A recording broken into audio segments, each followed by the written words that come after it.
Radio Educación. Desde la Ciudad de México.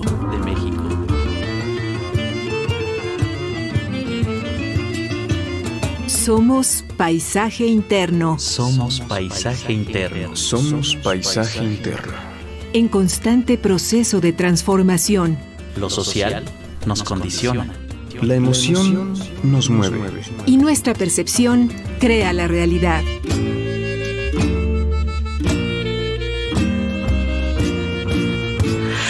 ¿Qué odio nos empobrece? ¿Qué prejuicio alimenta lo que odiamos? Mardonio Carballo.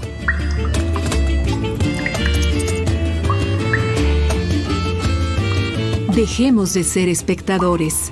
Tomemos responsabilidad. Paisaje interno. Paisaje interno.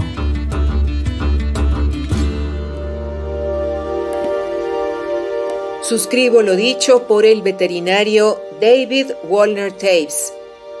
Si entendiéramos un poco más acerca de otros animales con los que compartimos este planeta, quizás también nos entenderíamos mejor a nosotros mismos y los alcances de nuestras formas de habitar este mundo.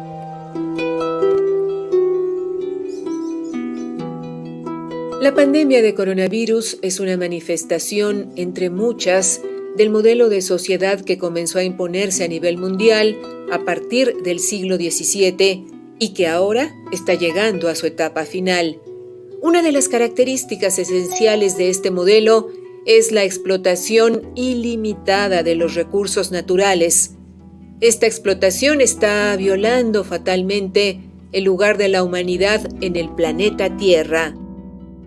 Boaventura de Sousa Santos, sociólogo portugués.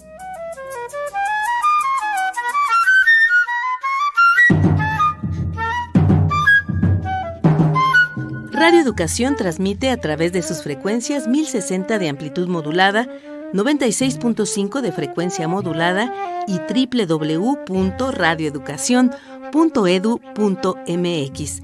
Nuestros números de contacto: vía telefónica 55 41 55 1060. Vía WhatsApp 55 12 33 29 15. Paisaje interno para el mundo.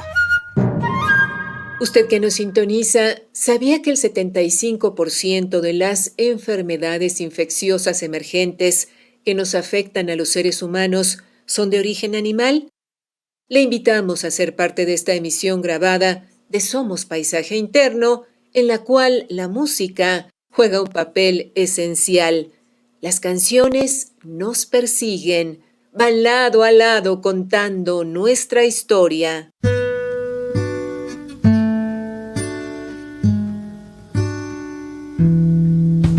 La conservación de la naturaleza, el respeto por el medio ambiente y el cuidado del planeta en el que vivimos son cuestiones de alta relevancia que incumben a toda la humanidad. De tal modo que en un mundo en que los efectos de la contaminación, el calentamiento global y el cambio climático están a la orden del día, la necesidad de tomar medidas para frenar sus devastadoras consecuencias se hace cada vez más urgente. Ante esta situación, cada gesto, cada acción y cada esfuerzo dirigido a intentar ralentizar este desastre ecológico es importante.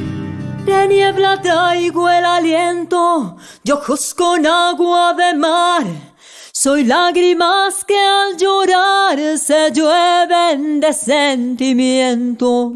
Del árbol traigo el lamento cuando le arrancan la vida. Soy la selva destruida, soy un río vuelto desierto y el llanto de un pueblo muerto por la ambición desmedida. Quiero que tu pala fronda y nos traiga la humedad, bendita felicidad de la selva y de su sombra. Quiero que tu pala fronda y nos traiga la humedad, bendita felicidad de la selva y de su sombra. Tema: Agua Diosa. Compositor: Rodrigo Díaz. Interpreta: Susana Harp. México 2018. soy la montaña y el mar, y soy la niebla que viaja, agua que lloviendo baja y vuelve al mismo lugar. Torrente que al reventar se desmenuza en rocío, soy el viento húmedo y frío que viene de la cascada, y soy la selva nublada que amanece junto al río. Soy agua que se derrama entre la cumbre y el mar, soy la brisa en el palmar y soy tormenta que brama. Soy agua que se derrama entre la cumbre y el mar, soy la brisa en el palmar y soy tormenta que brama. Biodiversidad y pandemias, somos Paisaje Interno en Radio Educación para el Mundo, y nuestro invitado es el doctor Alejandro Córdoba Aguilar, investigador del Instituto de Ecología de la UNAM. Alejandro, muchas gracias por aceptar esta invitación. Buenas tardes, bienvenido. Muchas gracias a ustedes, encantado. Alejandro, ¿cuál es la conexión entre salud humana, salud animal y ecosistema? Pues es una conexión muy íntima, muy estrecha, porque básicamente nosotros no vivimos desconectados de lo que pasa allá afuera. La naturaleza nos dicta libertades y restricciones que hacen que en esa medida nos enfermemos o no. Muchos de los patógenos, si no es que prácticamente todos, justo vienen de nuestro contacto con la naturaleza. Entonces, el estado en el que esté la naturaleza y cómo nos relacionamos con ella hacen más o menos propenso cómo y cuánto nos vamos a enfermar. Y justamente por esto que nos dices, es que se considera a la zoonosis o a estas infecciones que se transmiten de animales a humanos como una de las mayores amenazas para la salud pública a nivel mundial.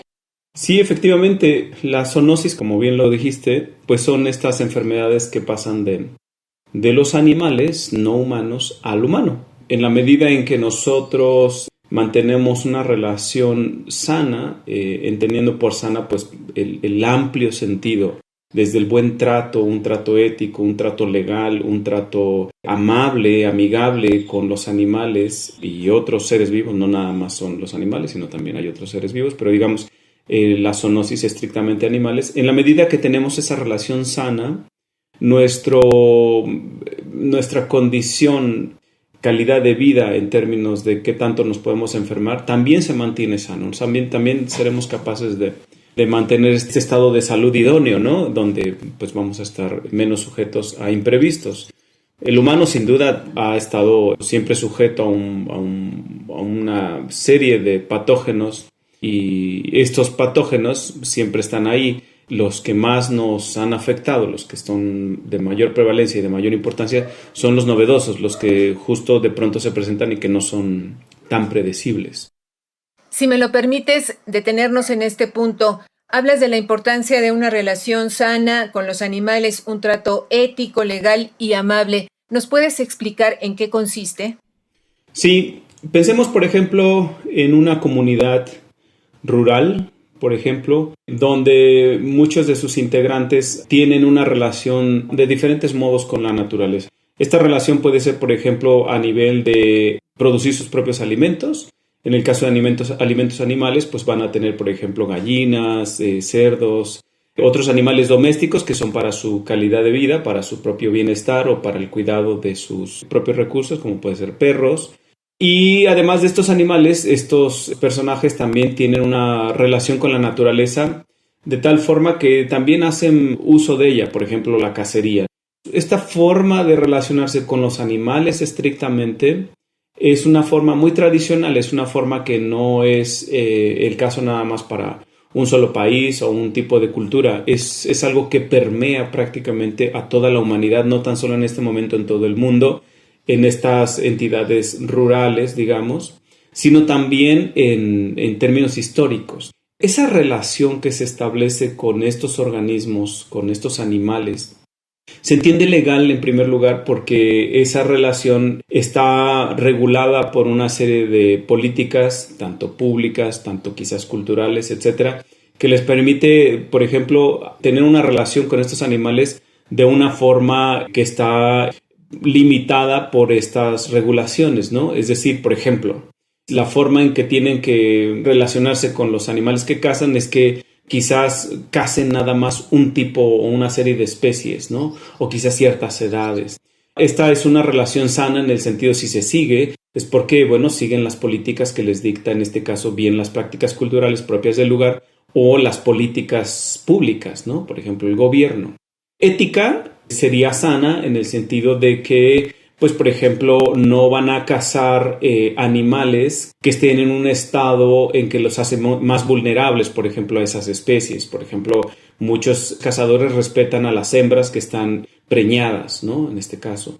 ¿Por qué? Pues porque es de sentido ético. Aparte de que pues tienen un mayor impacto sobre la población animal, pues también es un poco de sentido humano del trato hacia estos organismos. En el sentido amable, es que finalmente pues compartimos el mismo ambiente, vivimos todos en este mundo. Es de sentido común que nosotros nos relacionemos con esos organismos de una forma que también les demos y entendamos que tienen un lugar en la naturaleza y que muy probablemente ellos ya estaban antes en los sitios donde están que nosotros. Este sentido de ser parte de una sola entidad, de ser homogéneos, de no sentirnos que somos superiores y que por lo tanto todos estos organismos tienen también derechos que no necesariamente vienen escritos en una política o en una serie de reglas, sino que por principio fundamental de que somos seres iguales que ellos con el derecho a vivir aquí, pues también tenemos que tener una relación armónica con ellos. Esta forma de relacionarlos en conjunto, todas legal, ética, amigable, nos debería de poner en una situación idónea en donde no infligiéramos mayores costos a estos organismos en la naturaleza. Si se siguen estas reglas, si estamos siendo cuidadosos de estas situaciones, bueno, pues en general tendríamos una relación, en principio sí, más armónica, más equilibrada, pero segundo, que es lo que nos importa aquí en esta entrevista, una relación donde el humano no termine siendo víctima o quedando a merced de patógenos que muchas veces entrarían justo por violar estos principios, ¿no? Y en un momento podríamos hablar más de esto, ¿no? Pero digamos, en principio esos deberían de ser los cánones donde deberíamos estarnos guiando en nuestra relación con la naturaleza. He hablado de las comunidades rurales como un ejemplo, pero en general todos los que de alguna manera estamos embebidos y tenemos cierto contacto con la naturaleza, por muy mínimo que sea, debemos de estar también muy conscientes de que debemos de poner en práctica esta manera de vivir en los momentos en que haya la oportunidad. Por ejemplo, si tú vas de pronto a un parque, tienes la chance de visitar una granja, por poner ejemplos de situaciones, pues también debemos de tener presente que debemos de llevar una buena relación con todos los organismos que estén ahí presentes y en este caso los animales. Y esto quiero entender que aplica también para nuestros animales de compañía. Efectivamente, justo, ¿no? Aunque no nos alimentamos de ellos, la idea es de que debemos también de seguir una serie de cánones donde nos debemos de dictar por ellos, ¿no? Voy a poner otros ejemplos.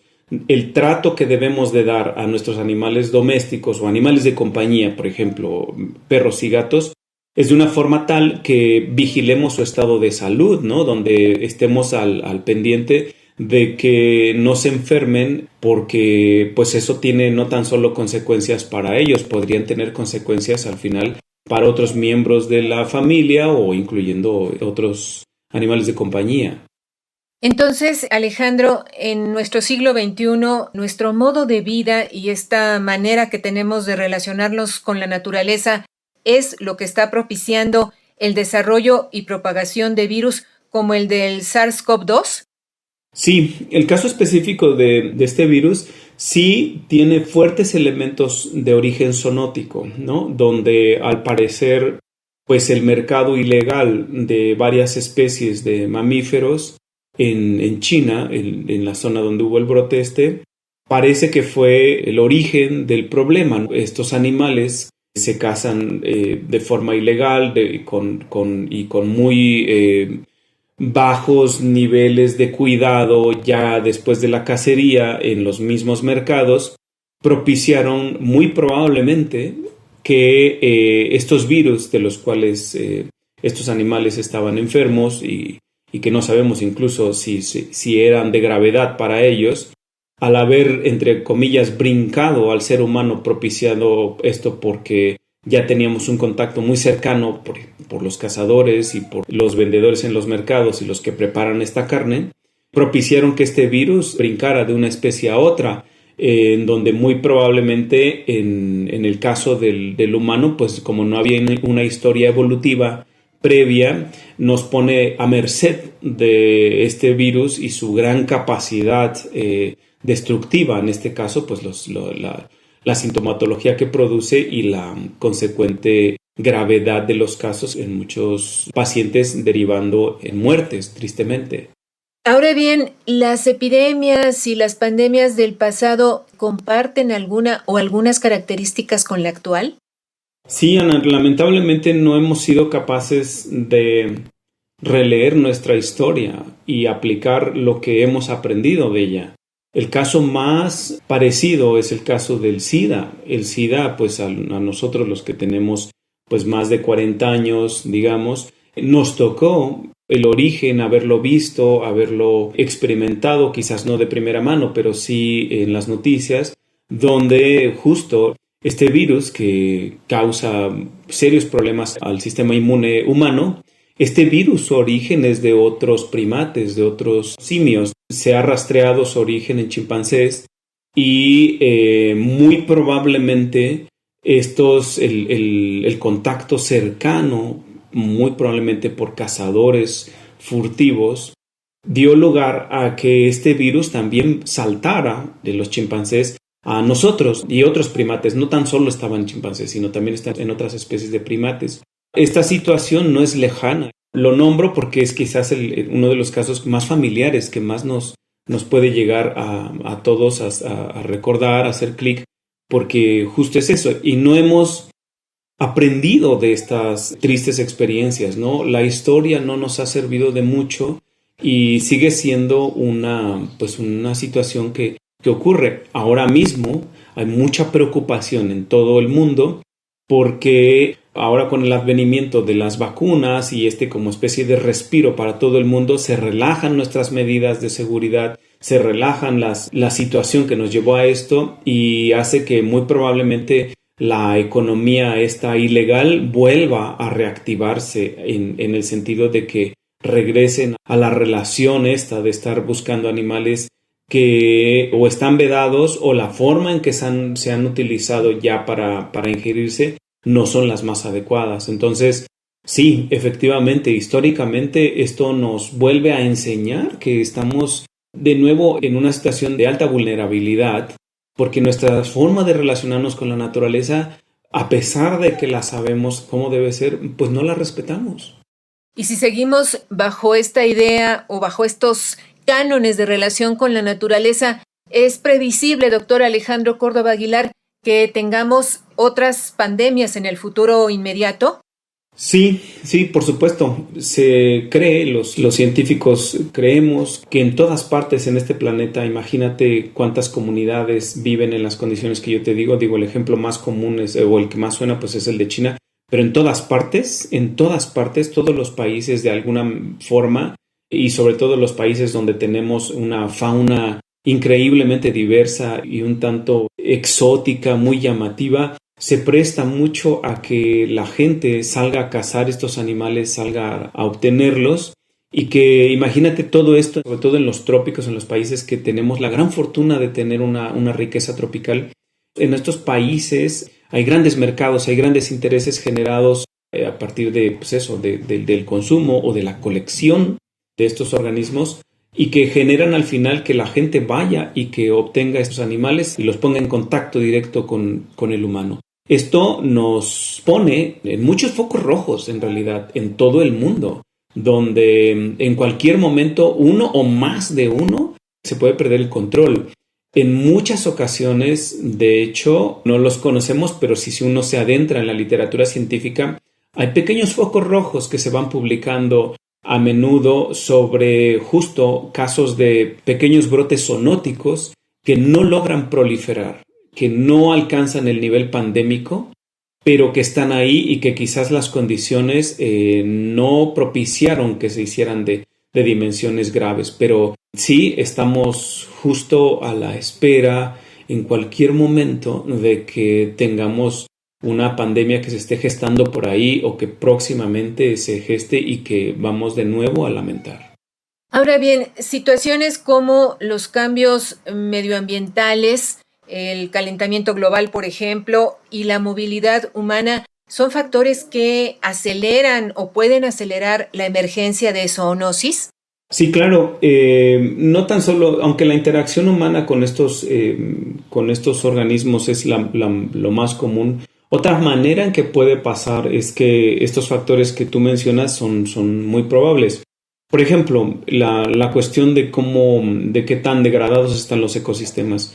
La gran mayoría de los ecosistemas en prácticamente todo el planeta ya no son intocables, ya la mano del hombre ya ha estado ahí. ¿En qué forma? Pues bueno, sobre todo transformándolos para provecho humano, ¿no? El caso más común es talar un área boscosa, ya sea en el trópico, ya sea en áreas templadas, ya sea donde sea. Y lo que se hace es que se talan esas áreas y se aprovecha. Y aunque nosotros lo único que vemos es los productos que se generan de este cambio, por ejemplo, para la agricultura, qué sé yo, maíz, café, lo que eso trajo consigo fue una serie de extinciones masivas de los organismos que vivían ahí, tanto de plantas como de animales. En una situación así, imagínate, por ejemplo, vamos a poner el caso de los insectos vectores, insectos que transmiten enfermedades y que sirven, digamos, como puerto, como forma de vehículo para conectar especies diferentes. Por ejemplo, los mosquitos que usan sangre, los hematófagos. Estos mosquitos, pues bueno, los humanos no somos sus únicas presas, no somos sus únicas fuentes de alimento. Una vez que estos mosquitos, sus otras fuentes de alimento, digamos, por ejemplo, otros mamíferos, otras aves, etcétera, se extinguen en sus lugares de origen por esta transformación humana de estos ambientes, entonces a quienes tienen como el componente animal más común, como la fuente de alimento más común, pues es el humano, finalmente, ¿no? Entonces, estos vectores, estos mosquitos, pueden no tener más opciones que utilizar al humano como la fuente, muchas veces, casi única de alimento. ¿Qué efecto tiene esto? Bueno, los matemáticos y los epidemiólogos lo han demostrado muy bien. Si tú quitas del pastel ecosistémico 9 especies de las 10 incluidas nosotros, de los cuales se alimentan los mosquitos, pues si tenemos ya nada más unas poquitas especies o nada más el humano, estos mosquitos se vuelcan a nosotros y las enfermedades que de alguna manera se iban a diluir sus efectos en los humanos porque había estas otras 9 especies, este efecto de dilución se pierde. Este efecto hace que nosotros seamos el único foco, el objetivo final donde estos virus, por ejemplo, los que los moscos transmiten, van a finalmente llegar. Esto tiene un componente de cómo nos relacionamos con los ecosistemas. La profunda transformación de los ecosistemas haría que se extinguieran estas especies y que nos dejan a merced de los moscos en este caso, ¿no? El cambio climático también ha jugado un papel bien importante porque el cambio climático, por ejemplo, ha hecho que muchos de estos insectos vectores, vamos a regresar a ese ejemplo, al ser ectotermos, es decir, al ser animales que no pueden regular su temperatura por sí solos, sino que utilizan las fuentes externas, como es el calor del sol. Estos animales que tenían restricciones, por ejemplo, para colonizar ciertos lugares porque eran muy fríos, con el cambio climático, pues todo el planeta se está calentando, incluyendo las zonas que previamente eran relativamente frías. Uno lo ha podido ver ahora con noticias muy tristes, ¿no? Que se están extinguiendo los glaciares, por ejemplo, en muchos lugares del planeta, incluyendo México. ¿Qué quiere decir esto? Que la temperatura se está incrementando. Entonces, sabemos, por ejemplo, que los mosquitos, pues, adoran el calor, adoran las zonas calurosas. Y se van a mover a estos sitios, felizmente, van a vivir ahí y van a empezar a colonizar y van a empezar a utilizar a los humanos como fuentes de alimento.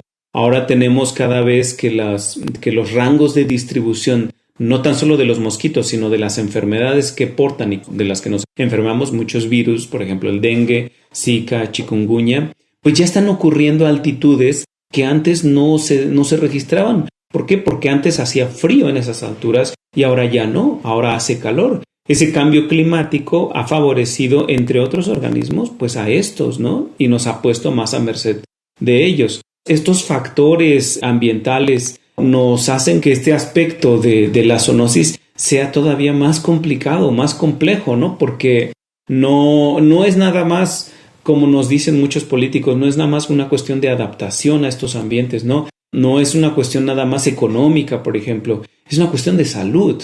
Eso sin nombrar, pues bueno, a la cantidad de trastornos que, por ejemplo, el cambio climático o el cambio de los ecosistemas, por ejemplo, está trayendo consigo. Más allá de eso y que también nos cambia, por ejemplo, la disponibilidad de agua. El cambio climático está moviendo grandes zonas donde llovía bastante, las está dejando en una situación muy empobrecida en términos de los recursos hidráulicos. En fin, lo que le está pasando al planeta, generando condiciones de nuevo propiciadas por el humano, tristemente, pues nos pone en riesgo y nos hace que con justa razón estemos muy temerosos de las próximas pandemias. En el inicio de este programa citábamos al sociólogo portugués Boaventura de Sousa y él comentaba que la pandemia de coronavirus es una manifestación entre muchas del modelo de sociedad que comenzó a imponerse a nivel mundial a partir del siglo XVII. Y pues en este sentido quisiéramos preguntarte, en una sociedad de corte capitalista, neoliberal como la nuestra, donde el principio de la ganancia priva sobre cualquier otra consideración, ¿cuáles son los obstáculos que estamos enfrentando para la conservación de los ambientes naturales y de su diversidad? Totalmente de acuerdo. Como ecólogo que soy, como estudioso de vectores que transmiten enfermedades, de zoonosis en consecuencia, al final uno cae en la conclusión de que mucho de la razón fundamental de por qué nos enfermamos, por qué las pandemias, por qué nos morimos de esto, tiene que ver con ese modelo socioeconómico, tiene que ver con esta situación de llegar a un lugar y agotar los recursos a más no poder, luego de eso cambiar a otro sitio, ¿no? Eso es básicamente el modelo que tenemos. O sea, no es un modelo donde dejemos ni descansar, ni propiciar una relación más armónica, ni generar políticas que promuevan esto. La búsqueda de la calidad humana en términos muy generales y muchas veces muy tristemente definida como todo lo que se nos antoje, propicia este tipo de situaciones. Ahora el humano está empezando incluso a buscar maneras de sobrevivir en otros lugares fuera de este planeta. Y para mí el mensaje de esa situación es que, pues claro, como este planeta nos lo estamos acabando, hay que empezar a ver dónde tenemos que buscar otras formas de seguir utilizando recursos para nuestra supervivencia. La manera en que deberíamos de detener esto es básicamente el modelo socioeconómico, o sea, el modelo capitalista, que ese es el que ha privado desde hace unos pocos cientos de años. Ese modelo capitalista no vislumbra que los recursos se acaban y que la prosperidad es una ilusión. La prosperidad, el bienestar, es no más que una cuestión muy temporal de logro en la humanidad, ¿no? La humanidad a nosotros nos puede parecer no más que 80 años, 60 años, que es lo máximo que muchas veces puede vivir el ser humano, pero la humanidad como tal, en realidad, llevamos viviendo aquí cientos de miles de años, quizás con muchas transformaciones, pero básicamente en los miles de años en los cuales hemos documentado históricamente cómo nos hemos relacionado con el planeta, básicamente lo estamos extinguiendo, siguiendo este modelo. Entonces, el modelo debería de cambiar nuestra forma de verlo, nuestra forma de relacionarnos con la naturaleza y ver que tenemos que para que nuestra propia supervivencia se priorice, debemos de respetar esta relación con los recursos y darles tiempo y darles su momento y darles un equilibrio para que justo se regeneren, vuelvan a obtener lo que tenían antes y que sigamos viviendo de ella. la manera de ahora de satisfacer lo que nos viene en gana. Voy a citar un ejemplo, que comprar un celular cada año viene a consecuencia de extinguir una serie de minerales muy valiosos, pero a su vez también muy poco abundantes y que finalmente se van a acabar por hacer esto. Esta manera de vivir nos tiene en jaque y finalmente en muchas situaciones esto se va a mirar. El caso del petróleo es lo que es lo más notable. En unos pocos años vamos a empezar a tener que transformar muy rápido y quizás sin preparación alguna que utilicemos otras fuentes de energía porque el petróleo se está acabando. Los modelos socioeconómicos donde dicen en vez de pensar en fuentes alternativas se basan en decir vamos a extinguir el petróleo y las reservas fósiles. Esto para hacerlo para allá es una manera muy ciega, muy absurda, muy tonta de pensar cómo debemos afrontar ese futuro. Deberíamos todo lo contrario, justo es un momento de crisis, deberíamos de tomar un respiro y pensar cómo nos vamos a administrar mejor este planeta. Todo lo que esto supone, recursos terrestres, recursos marítimos, espacio, etcétera. Debemos de entrar en esa oportunidad de reflexión no tan solo económica, filosófica. ¿Cuál es nuestro papel como humanos? ¿Hacia dónde debemos de dirigir este planeta, ¿no? ¿Qué queremos para las próximas generaciones? Eso es lo que deberíamos de estar meditando todos. En este sentido, si el modelo en el que vivimos, el modelo económico en el cual estamos insertos, se mantiene o se profundiza, ¿qué tan útiles resultan al final los medicamentos o las vacunas que se desarrollen para controlar epidemias y pandemias? Sí, por otro lado, no estamos haciendo transformaciones de fondo y estamos alimentando las causas que les dan origen. Doctor Alejandro Córdoba Aguilar. Sí, has dado en un punto filosófico, económico muy importante. Sin duda estamos muy agradecidos con la tecnología, con las innovaciones médicas, etcétera, porque ahora muchos de nosotros, pues por fortuna ya estamos siendo vacunados y bueno, es una situación bastante buena, bastante favorable. Pero no es la cura de la causa que nos llevó a esto, ¿no? La causa nuevamente fue la relación que tenía una población con una serie de animales en un sitio en particular, una relación ilegal, una relación con poca ética y con un trato muy probablemente poco amigable que llevó a que se generara esta pandemia. Esa situación, hasta donde yo he visto, no se ha remediado, incluso para el caso de Wuhan, allá en China.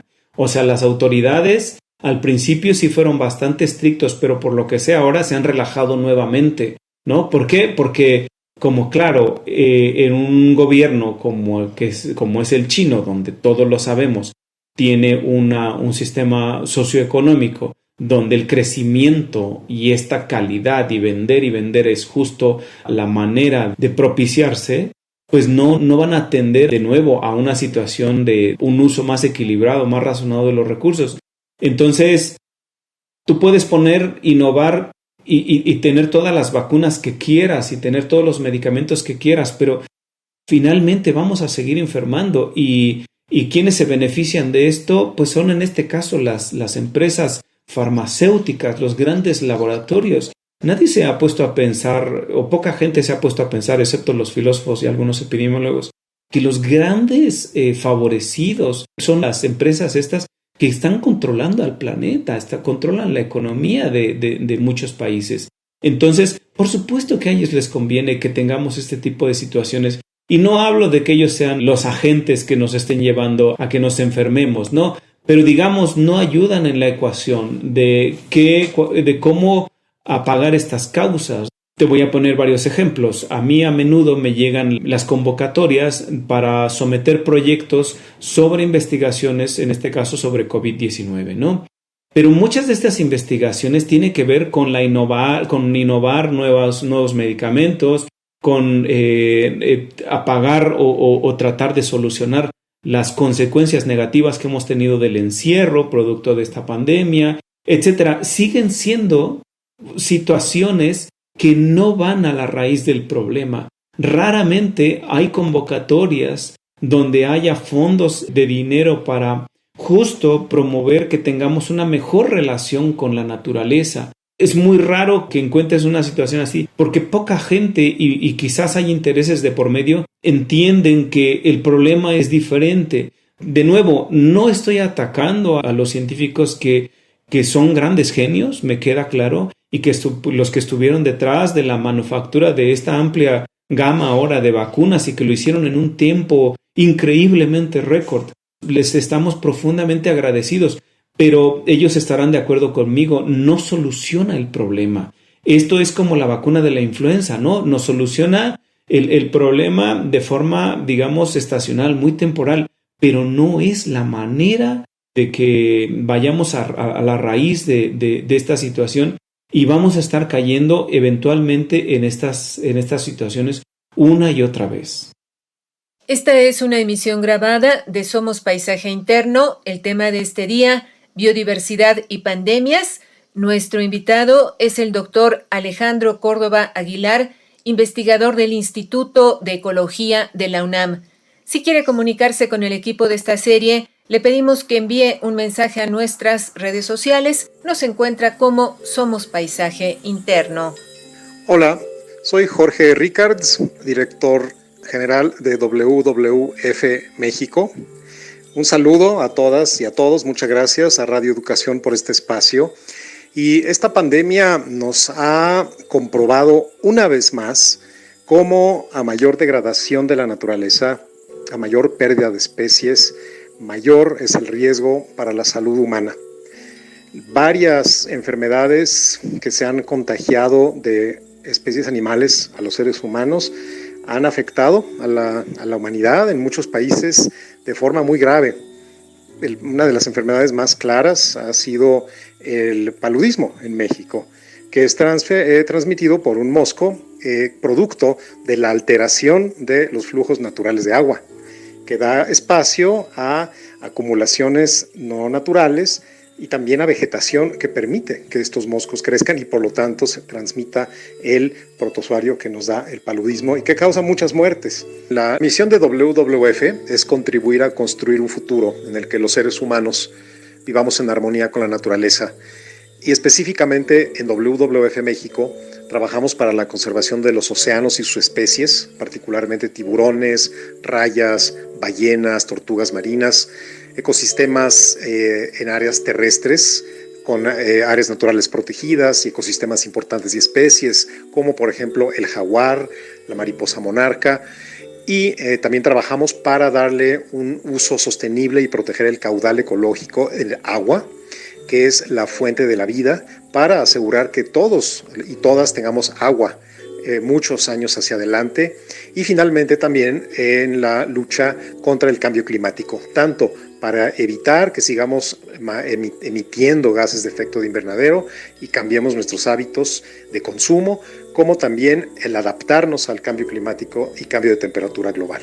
Esta pandemia terrible de COVID nos muestra de una forma aún más masiva y contundente y dolorosa cómo es necesario e indispensable frenar la pérdida de biodiversidad y restaurar nuestros ecosistemas. Y si es posible hacerlo, claro que es posible, claro que estamos a tiempo. Nunca antes teníamos tanta información y medios para hacerlo. Tenemos que ser más cuidadosos con lo que consumimos, tenemos que producir diferente lo que consumimos, tenemos que ser más inteligentes, consumir lo local, trabajar con las comunidades, bajar nuestros patrones y modificar nuestros patrones de consumo. Nuevamente, te agradezco, soy Jorge Ricards, director de WWF México, y mi paisaje interno yo lo lleno con la ciencia mexicana, la historia natural, el arte, la pintura, la ilustración científica.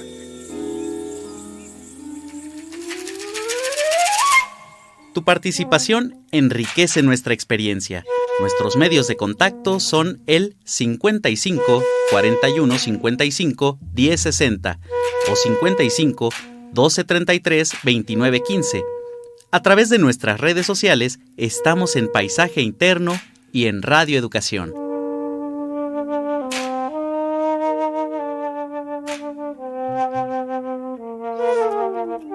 Y continuamos en esta entrevista grabada. El tema del día: biodiversidad y pandemias. Nuestro invitado es el doctor Alejandro Córdoba Aguilar, investigador del Instituto de Ecología de la UNAM. Alejandro, si me lo permites, en esta segunda parte quisiera tomar una de las preguntas que planteaste durante la primera parte de la charla.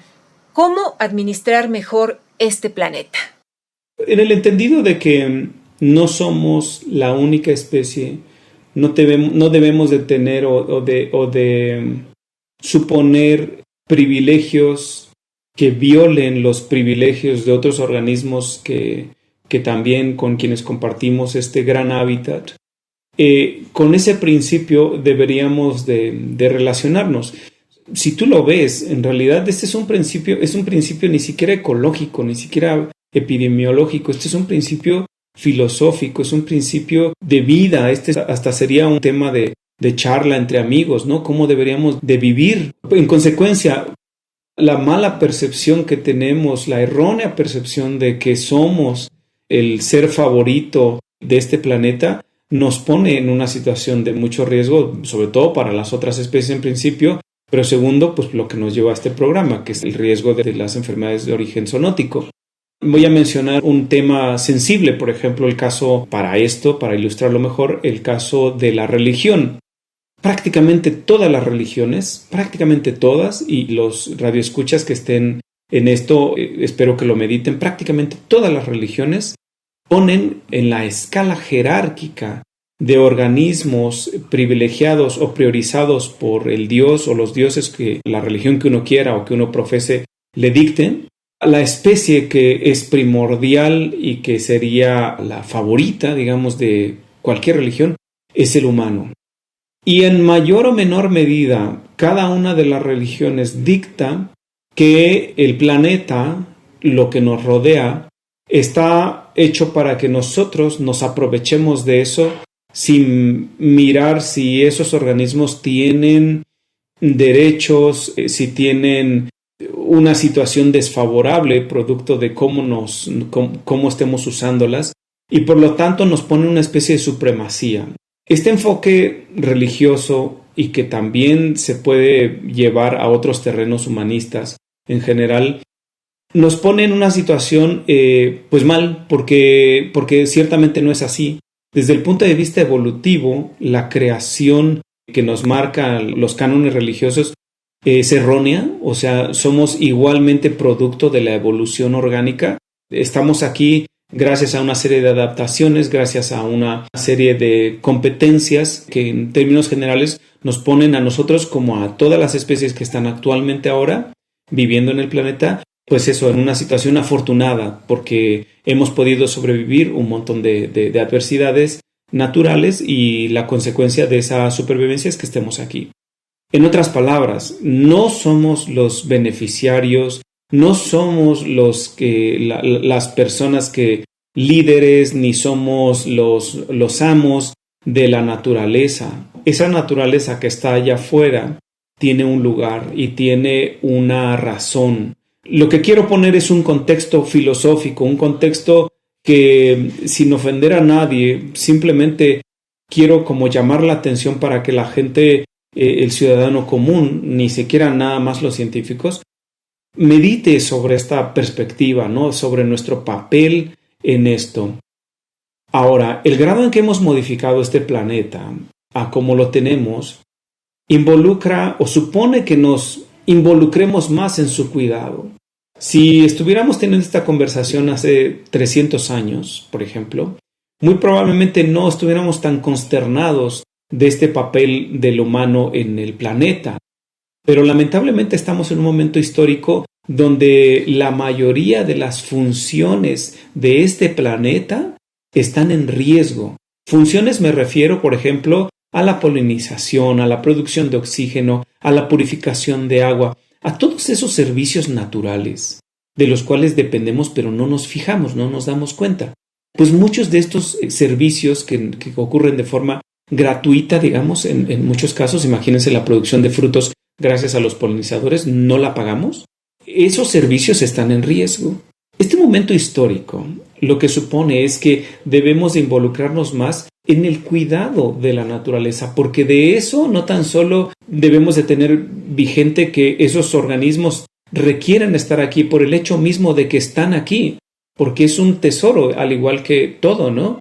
Sino también por el hecho de que nosotros, nuestra propia supervivencia, como ya habíamos dicho, está en riesgo y llegará un momento en que el agua que bebamos, por ejemplo, va a estar llena de una cantidad de compuestos, una cantidad de químicos, una cantidad de cosas que no son sanas, que nos van a tener a merced de nuevo de un montón de trastornos. Ahora, por ejemplo, una de las cosas que nosotros nos preocupa mucho a los científicos, son, por ejemplo, los microplásticos. Este grado tan excesivo que tenemos de dependencia con los plásticos ha hecho que, como los plásticos se descomponen en partículas muy pequeñas, que alcancen a penetrar mucho del agua, de los alimentos de los cuales hacemos uso, y que por eso pues, nos estemos enfermando, ¿no? Los microplásticos tienen efectos endocrinos, nos básicamente trastornan nuestro sistema endocrino, muchas hormonas, su producción, cantidad y calidad, y hacen que tengamos una serie de trastornos de todo tipo. Por ejemplo, cáncer, por ejemplo, enfermedades de tipo alérgico, enfermedades raras incluso. Entonces, esto viene de una muy mala relación. Ahora, con este contexto, regreso ahora sí a tu pregunta, ¿no? ¿Cómo replantear esta situación? Bueno, pues esta situación tiene que ser replanteada de nuevo desde una perspectiva de cómo lo que nos llevamos a la boca, el lugar donde las cosas que nos ponemos, las cosas que usamos y dónde vivimos, todas estas variables de las cuales dependamos, vengan de un origen limpio. Limpio en el sentido de que para su manufactura, para su uso, no se trastornó una serie de situaciones allá afuera, ¿no? Voy a poner un ejemplo muy, muy inmediato. La ropa que usamos. Mucho de la ropa que se usa supone para su manufactura un montón de pigmentos cuya estructura o cuya invención supone y sigue suponiendo un montón de contaminación, producción de contaminantes altamente nocivos y que directamente se van al ambiente, ¿no? Si esta ropa que nos ponemos no tiene un origen limpio, entonces no debe ser un buen producto, no debe de estar ahí en el mercado. ¿Por qué? Porque no debe de estar, porque causa problemas. Que no sepamos, que estemos ciegos a ellos porque lo ignoramos o porque no estamos conscientes de ellos, es otra pregunta, ¿no? Es otra cuestión. Pero en general, todos los productos de los cuales echamos mano deberían de pasar una especie de control de calidad, de que tienen un sello que no viola la relación con la naturaleza, que no tenemos que sentirnos o que estar pensando que aquí hubo algo malo en su manufactura, en su producción y que pues por lo tanto podamos confiar en ello, ¿no? Prácticamente, tristemente, todos los productos que tenemos a la mano tienen esta maldición de tener un origen muy nocivo para la naturaleza, ¿no? Entonces, claro, sin duda podemos poner nuestro grano de arena promoviendo políticas o comprando productos que sí tengan este sello o quizás reutilizando, tratando de obligar de alguna manera a que las empresas de las cuales dependemos tengan una mayor responsabilidad con los ecosistemas, pero también debe de haber una especie de conjunción con las entidades gubernamentales. Estas deberían de vigilar más que justo tengan estas empresas, fábricas, grandes firmas, tengan una mejor relación con la naturaleza y que en consecuencia, junto con, claro, la conciencia social de cada uno de nosotros, deban de actuar en conjunto para tratar de que tengamos menos efectos nocivos, aunque sean indirectos, con la naturaleza. Pues doctor Alejandro Córdoba Aguilar, ha sido una charla, me parece muy interesante, muy aleccionadora. ¿Cómo podemos seguir tu trabajo y lo que se hace desde el Instituto de Ecología de la UNAM? Sí, claro, hay una manera. Por ahí los asiduos a Facebook van a encontrar algunas páginas que reflejan la actividad investigadora de nuestro laboratorio. Les recomiendo una de ellas que habla mucho de lo bueno y lo malo de los insectos y que para hacerlo más cercano a nuestra población analizamos el caso de insectos que ocurren en nuestro país, ¿no? Esta página está en Facebook y se llama Insectos Mexicanos en Peligro de Extinción. Esta página, por ejemplo, lo que hace es que enumeramos sobre todo el caso de especies de insectos que hacen servicios funcionales ecosistémicos, como se le llama en ecología, fundamentales para la supervivencia del hombre y que nos hacen un gran favor por estar ahí. En esta página, por ejemplo, tratamos de rescatar la esencia de favorecer un buen estilo de vida, de conocer lo que hacen estos organismos, de favorecer políticas públicas que pretendan proteger a muchos de estos grandes arquitectos de la naturaleza y que muchas veces, pues eso, no, la forma de vida, nosotros cómo llevamos nuestro día a día, no nos permite ver. Ese es un ejemplo de una de las páginas. Muy a menudo de ahí se desprenden otra serie de informaciones donde hablamos sobre otras cosas, por ejemplo, las enfermedades zoonóticas, por ejemplo, los microplásticos, los contaminantes. Este es un buen punto de partida desde esta red social y que además tiene el vínculo con otras páginas y ahí mismo pueden interactuar conmigo o con otros personajes, otros actores de investigación en el laboratorio o laboratorios relacionados, quienes con todo gusto y con la mayor alegría recibiremos sus comentarios, sus preguntas, sus observaciones y nos encantará, si es el caso, pues interactuar con ellos. Pues, doctor Alejandro Córdoba Aguilar, muchas gracias por tu presencia en Somos Paisaje Interno. Muy buenas tardes. Buenas tardes, encantado. Si quieres llevar la reflexión que comenzamos con este programa a otro nivel, te proponemos leer 2 artículos científicos que te harán pensar en la conservación biológica como la base para prevenir pandemias. El primero de ellos es Biodiversidad, Epidemias y Pandemias, de Iva Lucacho, Alejandro González y Daniel Piñero. Los 3 investigadores de la UNAM darán pistas para pensar la importancia de impulsar una forma de vida sustentable para el uso de los recursos del planeta.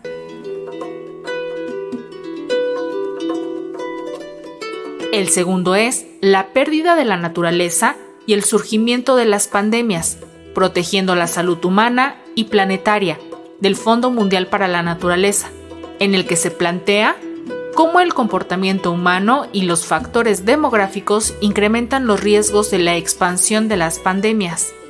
Ambos artículos los encuentras en línea de manera gratuita.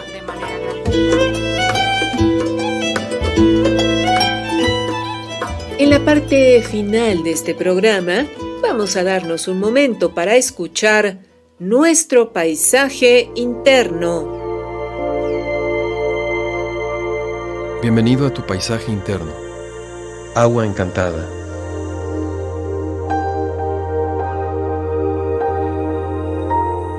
En tu vida cotidiana, también puedes aprovechar las cualidades que tiene tu imaginación para poder crear. ¿Sabías que de todos modos estamos creando, recreando y viviendo estados emocionales? Cada vez que imaginamos que nos irá bien o mal, estamos haciéndonos sentir de un determinado modo. Cada vez que imaginamos que algo va a suceder, nuestro estado emocional, pensamientos y emociones también cambian. Para tu cerebro, lo que vives y lo que imaginas es una experiencia global donde sientes, vives, percibes. Ve ahora por un vaso con agua y cuando lo tengas frente a ti y hayas vuelto a sentarte, mira el material del cual está hecho, siente la temperatura, agítalo un poco y mira cómo el agua va aquietándose poco a poco. Aprovecha para respirar la quietud del agua. Inhala, exhala poco a poco esta quietud. Una vez que el agua esté quieta, y tú también, pon tus manos a la altura de tu pecho y comienza a frotarlas una contra otra, como decían las abuelas, haciendo chocolatito, frotando. Ve subiendo la velocidad y aumenta la temperatura. Después de 1 minuto más o menos, detente y ve separando tus manos hasta que sientas como 2 imanes que se repelen, hasta que sientas una energía que se mueve entre las palmas de tus manos. Cierra tus ojos para amplificar la sensación. Sube y baja las palmas de tus manos, sintiendo esa energía. Imagina que estás amasando un color blanco, brillante, poderoso, limpio, Ve visualizando una esfera de luz, una bola blanca de energía que vas amasando, una bola blanca que va quedando perfecta, brillante, viva, hermosa, vibrante. Visualiza ahí toda la calma, toda la paz, todo lo hermoso que necesites y lo que quieres para ti en este momento de tu vida. Junta eso en la esfera también. Ahora, lleva las manos arriba de tu vaso y ábrelas ahí, dejando caer la esfera en el agua, mirando cómo la esfera va entrando en el agua. Sigue tu respiración, sigue tu respiración. Coloca la mano izquierda debajo del vaso, sosteniendo la altura de tu corazón, y sigue tapando con la mano derecha. Siente el trabajo realizado en tu agua. Sigue tu respiración y siente cómo tu agua se tiñe de toda esta energía. Esto lo puedes hacer con tu agua, con tu té, con tu café, siempre llenando de intenciones tus bebidas. Soy Bruno Díaz, psicólogo. Para preguntas, cursos y consultas, envíame un WhatsApp al 55 29 52 08 24 o búscame en Facebook en Los Parajes del Alma. Participamos en este programa nuestros entrevistados Alejandro Córdoba Aguilar y Jorge Ricards, el psicólogo Bruno Díaz y el equipo de producción de esta serie, Marlene Reyes, Daniel García, Eliud Hernández, Edith Díaz, Ana Leticia Vargas y en la producción, Guadalupe Sánchez López. Hasta la semana entrante y, por favor, destinemos un tiempo a cultivar nuestro paisaje interno. Paisaje interno. Construyendo redes. Transmitimos desde la Ciudad de México por las frecuencias de Radio Educación para el Mundo. Transmitimos para el mundo.